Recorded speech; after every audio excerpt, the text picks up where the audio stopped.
Well, you see, here's how it goes. If I try to turn on the heater fan,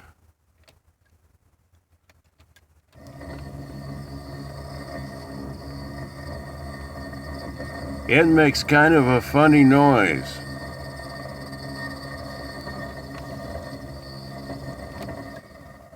So what do I do for heat?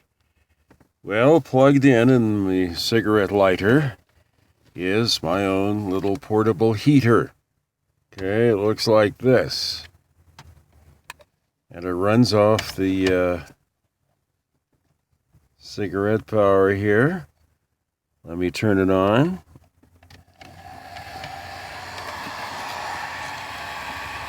And the heat comes out of there. It's not a lot of heat, but it's enough to take the edge off of it. And it cost me $20